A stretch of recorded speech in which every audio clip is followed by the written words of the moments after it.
A paz do Senhor Jesus. Irei abordar mais um assunto sobre escatologia, na visão pré-tribulacionista, pré-milenista. Hoje irei abordar os principais textos utilizados pelos pré-tribulacionistas no que diz respeito ao arrebatamento antes da grande tribulação. É bem verdade que a escatologia existem várias teorias, vários pensamentos, várias linhas de interpretações acerca da escatologia. Os pais da igreja não se debruçaram para trazer-nos uma definição.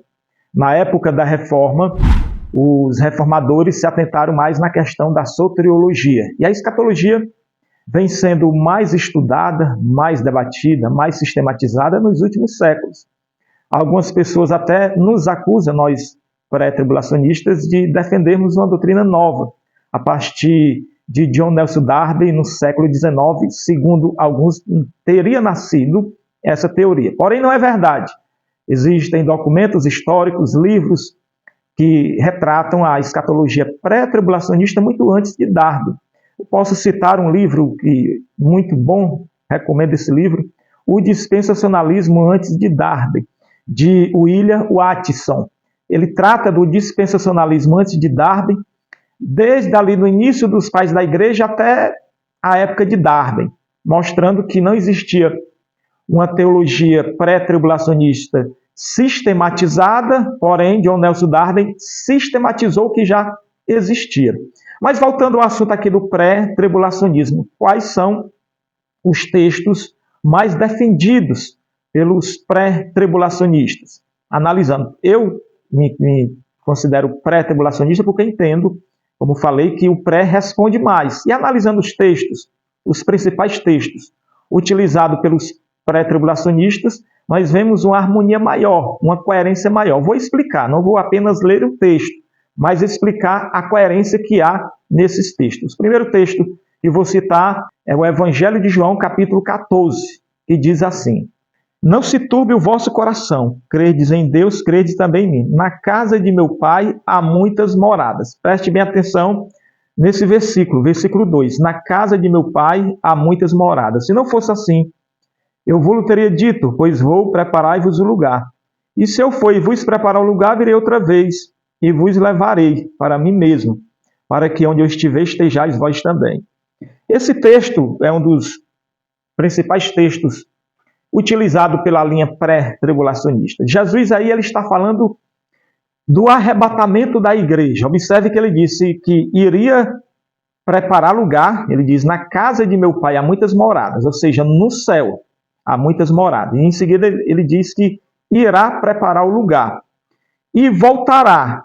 Essa palavra que ele utiliza dentro desse contexto, onde ele fala que levarei, ou seja, quando eu voltar, eu vos levarei, no grego essa palavra é paralambano, tem a ver com reunião, ou seja, ele busca a igreja para reunir em um lugar. Qual lugar? No céu. Paralambano, ele fala, buscarei, vos levarei, para que onde eu estiver estejais vós também. Então, observe algumas coisas. Primeiro, moradas nos céus. Segundo, vos levarei. Terceiro, para que onde eu estiver estejais vós também.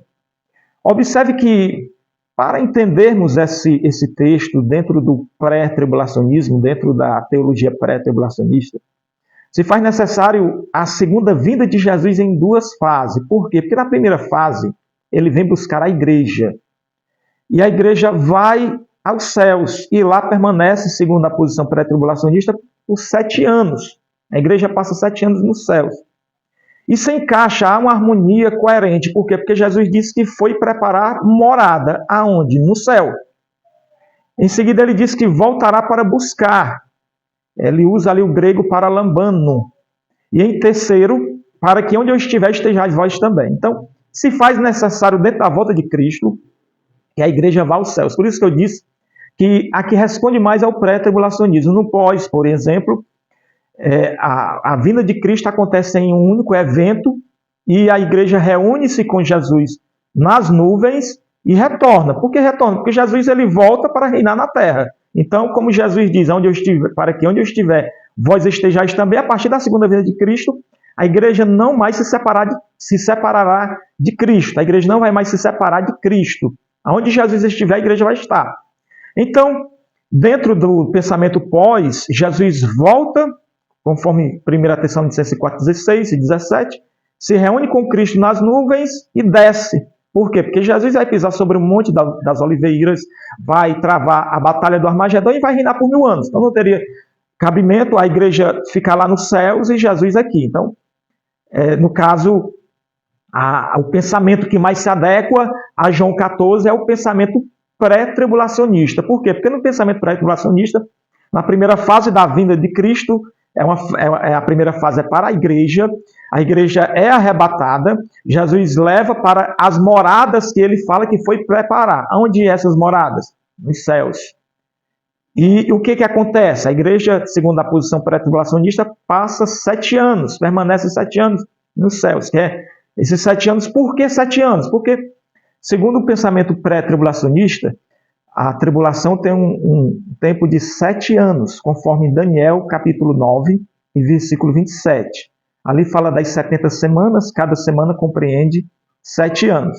E o próprio contexto de Daniel mostra que esse texto não tem como se interpretar de forma literal. O cumprimento das 69 semanas, que se cumpriu 7, depois 62, seria impossível esse cumprimento de 6 semanas literal. Então, cada semana compreende 7 anos. Ali, no caso ali, de fato, é uma representatividade, é uma representação. Então, são 7 anos. A igreja passa 7 anos nas moradas que Jesus foi preparar.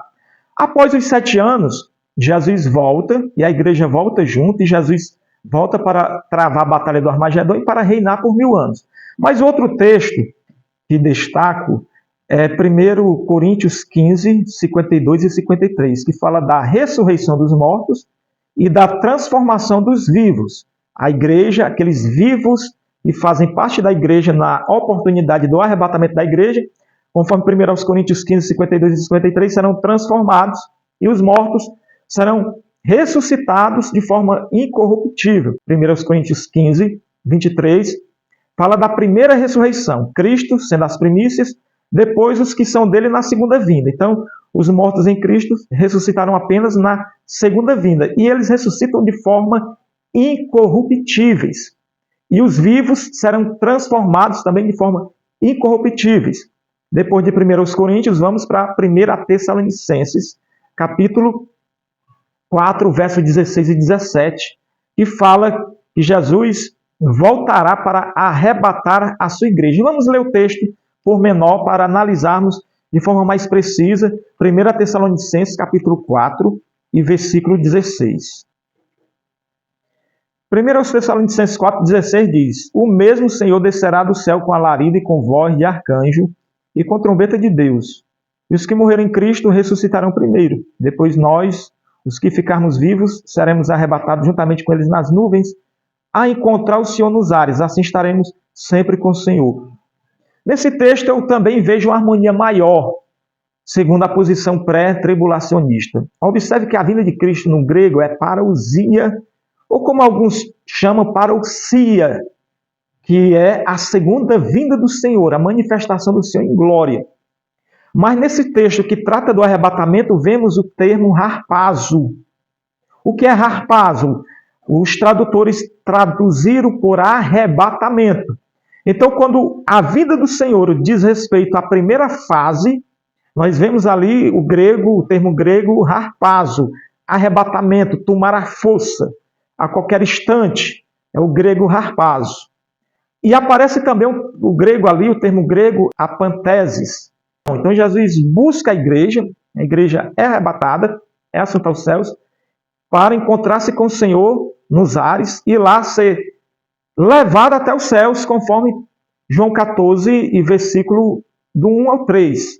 Lá na casa de meu Pai há muitas moradas, aquele que eu falei agora, aquele texto que eu citei agora no início. Então, qual é o destaque que dou nesse 1 Tessalonicenses 4, 16, 17? É que aparece o termo parousia e também o grego harpazo. Quando vamos para Mateus 24:30, que os pós-tribulacionistas entendem que ali é o arrebatamento da igreja, mas ali há uma diferença. Observe que em 1 Tessalonicenses, quem arrebata a igreja é o próprio Cristo. Os santos, ou seja, os crentes serão arrebatados a encontrar o Senhor nos ares. Lá em Mateus, aquela reunião que não é arrebatamento, os anjos reunirão seus escolhidos. Ali é Israel, a nação santa e escolhida. Tanto é que o termo que aparece ali não é harpazo. O termo grego que surge, que aparece lá em Mateus 24, 30 e 31, é o termo epissunago, que significa literalmente reunião. Então, segundo a posição pré-tribulacionista, os santos, ou seja, os escolhidos, os judeus, serão reunidos desde os 4 cantos da terra pelos anjos, para que após a batalha do Armagedon eles possam adentrar no milênio para que se cumpra a aliança abraâmica, a aliança davídica, nova aliança. Enfim, mas voltando aqui à visão pré-tribulacionista. Observe que nessa visão pré-tribulacionista, nessa perspectiva, a vinda do Senhor ou segunda vinda acontece em 2 fases. A primeira fase, arrebatamento. Segunda fase, segunda vinda de Cristo propriamente dita. Por que propriamente dita? Porque ele vai pisar sobre o Monte das Oliveiras, conforme Zacarias 14, e a partir dali ele irá travar a batalha do Armagedon, conforme Apocalipse capítulo 19 e versículo de número 11 em diante.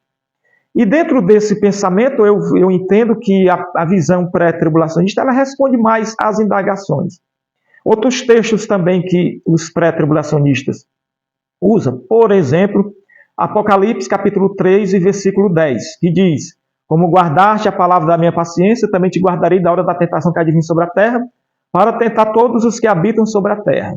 E aí alguns dizem, não, Jesus está prometendo guardar na hora da tentação, ou na hora da tribulação, ou da aflição, conforme a tradução, né? Tem tradução que traduz por tentação, outras traduções trazem o termo tribulação, outras tentações trazem aflições.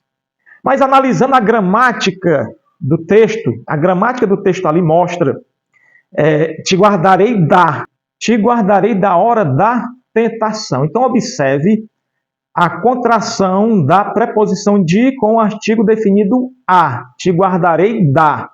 Se ao invés dessa preposição, ou melhor, da contração da preposição de com o artigo definido a, surgisse te guardarei na hora da tentação, aí teria base para uma interpretação de que dentro da grande tribulação, a igreja presente, Jesus guardaria ela ali na tribulação. Mas não, observe a contração dessa preposição de com o artigo definido a, onde Deus, ou melhor, Cristo, afirma de forma categórica que ele irá guardar a igreja da tribulação ou da grande tribulação. Portanto, eu entendo que o pré-tribulacionismo responde mais às indagações. Como falei, por exemplo, outro ponto também a destacar é que, segundo a visão pré-tribulacionista, a primeira ressurreição ela acontece também em mais de uma fase, a primeira ressurreição. Em 1 Tessalonicenses, quando os mortos ressuscitam, há alguns detalhes que não podem passar desapercebidos. Os mortos ressuscitam em 1 Tessalonicenses 4, 16 e 17, para quê? Para subir aos céus. Observe que o texto lá é claro. Os mortos, junto com a igreja, subirão aos céus. Aonde Jesus está nesse momento? Nas nuvens, porque a igreja encontra-se com o Senhor nas nuvens. Quando a primeira ressurreição fecha, lá em Apocalipse capítulo 20, versículo 4, os mortos que morreram para não negar Cristo, para não receber o sinal da besta, a Bíblia diz que eles serão ressuscitados para reinar, serão ressuscitados para reinar com Cristo por 1000 anos. Mas olha os detalhes, observem os detalhes. Em Apocalipse 20, e versículo 4, diz que os mortos ressuscitam para quê? Para reinar. Reinar onde? Na terra. Por 1000 anos. E depois disso a Bíblia diz, bem-aventurado e santo aquele que tem parte na primeira ressurreição. Então, o fato de 1 Tessalonicenses 4, 16 e 17 e Apocalipse capítulo 20, verso 4, esses dois eventos Em relação à primeira ressurreição, todos concordam. É a primeira ressurreição. Só que o pré-tribulacionismo encara a primeira ressurreição com a fase de acontecimento, assim como a segunda vinda de Cristo acontece em duas fases, a primeira ressurreição também ela tem mais de uma fase. Ela começa com Cristo, conforme 1 Coríntios 15, 23. Cristo foi o primeiro a ressuscitar para viver eternamente. Depois, os que são de Cristo na sua vinda. Então, no arrebatamento da igreja, os mortos ressuscitam, vão assunto aos céus. Na segunda vinda, propriamente dito, na segunda fase da segunda vinda, os mortos ressuscitam para reinar com Cristo. Então, são dois eventos diferentes dentro da primeira ressurreição. E qual teoria se encaixa mais? O pré-tribulacionismo, porque o pós encara a primeira ressurreição como um evento único. Um evento único. O pré-tribulacionismo encara a primeira ressurreição com um fato que é desencadeado uma série de sequência, ou seja, mais de uma sequência. Outro fato a ser considerado, em 1 Tessalonicenses, quando acontece a primeira ressurreição, 1 Tessalonicenses 4, 16, 17, Jesus está nos céus. Em Apocalipse, quando acontece a primeira ressurreição, quando termina a primeira ressurreição, onde está Cristo? Na terra. Na terra. Ele já tem travado a batalha do Armagedon e ali os mortos são ressuscitados. Então, como dizia Martinho Lutero e outros teólogos, a Escritura interpreta a própria Escritura. Analisando esses textos, a teoria que mais se encaixa é o pré-tribulacionismo, que entende que a primeira ressurreição começa no ato do arrebatamento da igreja e finda no ato da segunda vinda de Cristo, conforme Apocalipse capítulo 20. Então ela se encaixa melhor, tanto na questão temporal, quando leva-se em consideração essa ordem, como na questão do próprio Cristo. Em 1 Tessalonicenses 4,16, Jesus está nos céus. Em Apocalipse 20, versículo 4, Jesus está na terra. Então, analisando esses textos, essa análise que eu fiz foi analisando um pouco do grego, analisando também a gramática. Quando a gente vai trabalhar a exegese, leva-se em consideração o gênero literário, aqui é um gênero literário profético, Apocalipse. Leva-se em consideração o contexto do texto anterior, contexto posterior. Leva-se em consideração os destinatários do texto, ou seja, os destinatários da carta de Paulo aos Tessalonicenses era a igreja de Tessalônica, e é uma carta doutrinária, ou seja, é aplicável para os dias atuais, assim como Coríntios. E lá em João 14 é um texto narrativo. Então, analisando todo uma exegese, levando em consideração o gênero literário, levando em consideração o contexto, levando em consideração o texto original, muitas vezes para se fazer exegese, se faz necessário ter minimamente conhecimento básico de hebraico e de grego. Há muitos erros. Eu costumo dizer que as escrituras não contêm erros e não contêm mesmo. Mas muitas vezes há erros de traduções. Não é o caso desses textos aqui que eu estou citando. Estou falando de uma forma geral. E quando você tem um conhecimento no hebraico bíblico e no grego koiné, vai facilitar a sua exegese. E a sua hermenêutica na hora da aplicação vai ser melhor. Porém, meus amados irmãos, eu respeito os pós-tribulacionistas, eu respeito os amilenistas, eu entendo que dentro da escatologia não há como colocar um ponto final. Eu entendo que dentro da escatologia não tem como dizer e bater o martelo dizendo que A ou B tem razão. É uma doutrina complexa, é uma doutrina difícil, requer muito estudo, requer a pessoa se debruçar para estudar. Vez e outra eu vejo algumas pessoas comentando os meus vídeos e eu vejo que a pessoa não tem um mínimo de conhecimento escatológico. A escatologia requer um conhecimento aprofundado, seja na visão pré-tribulacionista, seja na visão pós, seja na visão mid, na visão amilenista. Se faz necessário um estudo. E esse estudo, observe bem, não é um estudo de forma catequética, onde a pessoa estuda levando a sua teoria como verdade absoluta. Eu vejo muitas pessoas, tanto do lado pré-tribulacionista, como do lado pós-tribulacionista, que abraçam a doutrina como algo absoluto, como se todos estivessem errados e só ele estivesse certo. A escatologia não dá para tratar dessa maneira. Na época dos credos, dos concílios, foram estabelecidos os pilares do cristianismo. E no que diz respeito à base do cristianismo, não pode haver divergência. Não pode haver divergência na divindade de Cristo, na segunda vinda de Cristo. Não pode haver divergência no Espírito Santo, na divindade do Espírito Santo, na doutrina trinitariana. Não pode haver divergência. Dentro da segunda vinda de Cristo, se Jesus volta antes, no meio ou depois, pode haver. O que não pode haver divergência é em relação se acontece ou não a segunda vinda de Cristo. Aí não pode haver divergência. E paz, meus irmãos, há muitos pastores que não crê mais na segunda vinda de Cristo. E isso não pode acontecer, isso é apostatar da fé. Se você é pós-tribulacionista, estude mais e pregue a segunda vinda de Cristo. Se você é pré-tribulacionista, estude mais e pregue a segunda vinda de Cristo.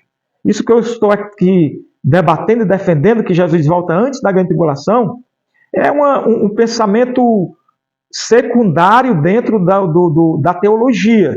Eu defendo o pré-tribulacionismo, claro que defendo porque eu entendo que responde mais, mas eu não desprezo as outras teorias. E os defensores das outras teorias preguem, a segunda vinda de Cristo tem que ser pregada, tem que ser ensinada. A segunda vinda de Cristo, hoje há um movimento para trazer um descrédito, para desconstruir a doutrina da segunda vinda. E nós, como crentes, temos que brigar no bom sentido da palavra, ou troco essa palavra por uma palavra apologética, temos que defender que Jesus voltará para buscar a sua igreja. Quer o mundo queira ou não queira, quer acreditem ou não acreditem, está na Bíblia e é fato. Todas as profecias referentes à primeira vinda de Cristo se cumpriu. Olhe Isaías 7,14. Se cumpriu de forma completa. Isaías 7,14. A virgem conceberá um filho e dará à luz um filho, e seu nome será chamado Emanuel. Se cumpriu com Maria o nascimento de Cristo. Vemos também o livro de Zacarias falando que Jesus entraria em Jerusalém montado sobre um jumento, se cumpriu. Então, analisando o sacrifício de Cristo previsto nos Salmos. Então, a primeira vinda de Cristo se cumpriu. A segunda vinda de Cristo também irá se cumprir, irá acontecer. As profecias no que se refere à segunda vinda de Cristo irá se cumprir. Então, que Deus em Cristo vos abençoe. Amém.